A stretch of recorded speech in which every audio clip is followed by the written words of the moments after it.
They were also done, there's a few fake stones that have been done for tourists, and I hope that they can see this. And also you can run it over the whole stone. We've done that. We went to the Cabrera Museum in Ica, Peru. We had skeptics, we had a Russian Andean scholar who has a PhD. We had computer technicians, we had independent people. We did an on-site investigation. We took 40 stones right on site at the Cabrera Museum with a USB digital microscope, and the skeptics would choose stones that they were sure were false. Yes. They would choose the dinosaur stones mostly. Independent people chose stones, the neutral people, believers chose stones. After all day of an investigation and a test that all felt was fair, I mean, I'll tell you, there was a deafening silence that descended upon the critics because they could see there wasn't hacksaws used, there was patina in the grooves, every indication of a degree of antiquity. And so this further authenticates the Ica stones. I believe it. In fact, we have some in possession at the Creation Evidence Museum. Now, the critics have said that Dr. Javier Cabrera et al. Used shoe polish to blacken these areas. Would you answer that criticism? I appreciate you saying that, because Neil Steedy, who's a freelance archaeologist without a degree, he's tried to debunk the Ica stones. He brought back one to the United States, and they took samples of this. It's not shoe polish, it's tar from the ancient tar pits in south of Okahahe. I have instruments right here that have the same tar on it. If I may step over, I'll show you.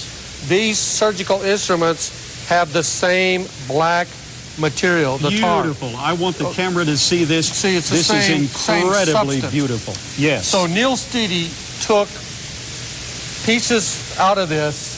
There were wood fragments and other stuff in the tar. He had it carbon-14 dated.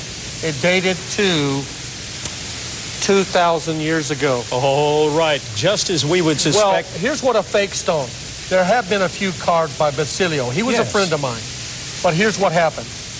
Most of the time, these people are uneducated, campesinos, living out, grubbing in existence out in the desert. They do not know the context. So when he'd do a stone, he might put a Coke machine next to a dinosaur or a plane flying overhead. He would use a hacksaw blade. And it takes many hours to do it with a hacksaw blade. What happened was, you can't see it with your eye, but inside, under a microscope, we've done the test. You can do it on this stone. If you do a hacksaw, there's little pieces of minute metal that will flake off. It's in there and you'll see it. Another thing, if you draw on the stone, because you just don't do it freehand with a hacksaw. They use pencils or ink pens. When you draw a dinosaur and you start carving it, or you use sandpaper on the outside to sand it down, you're going to leave little fragments. These always pass the test. There's none of that on there. And you don't see any residue, because no matter how good you are with a hacksaw, you're going to slip, and there's a little bit of pencil residue or ink pen. None of that was found on the stones that are real. In fact, you described all of that in your excellent book. And you've defended this marvelously. And further, no critic can debunk this. This has been found. It has been authenticated by the National Museum of Lima. It is a very prized possession. This is 400 to 700 AD. It was wrapped around a mummy, and that was discovered. And there are 6 dinosaurs on both sides. And I offered $500,000 to any organization based on the RL1 video probe, any evidence to try to debunk this. They all lapsed into a profound and prolonged silence, and they wrote editorial retractions, or they said they're just mythological monsters, they're not dinosaurs. You have done an incredible job in verifying that man and dinosaur lived contemporaneously, and verifying that these rather ancient peoples had the technology to produce these stones and the technology, if necessary, to even interact with these dinosaurs. Now, the bottom line for all of this, the extreme importance of this is that evolutionary theory has again come into very serious doubt, because one of the basic tenets of evolutionary theory is that the last dinosaur died out some 64 million years ago, and the first man didn't appear even in dawn primitive form until about 2.5 million years ago. But here we have an additional cache of evidence.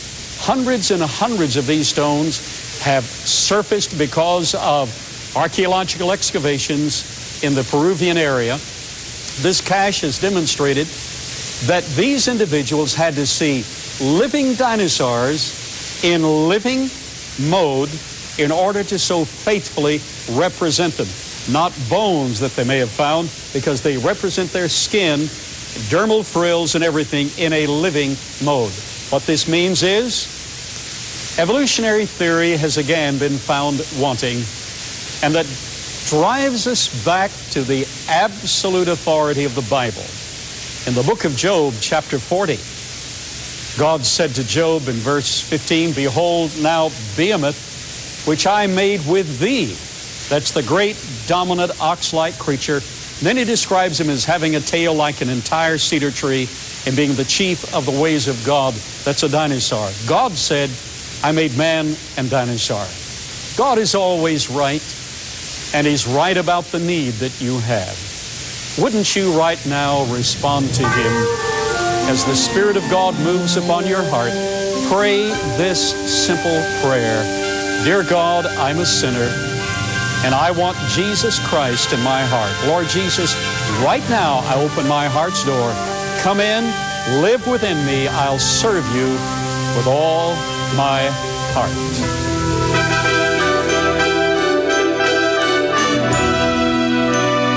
Creation in the 21st Century has been sponsored by Trinity Broadcasting Network. And only with your love gift of support can this program stay on the air. So write to Creation in the 21st Century, P.O. Box A, Santa Ana, California, 92711.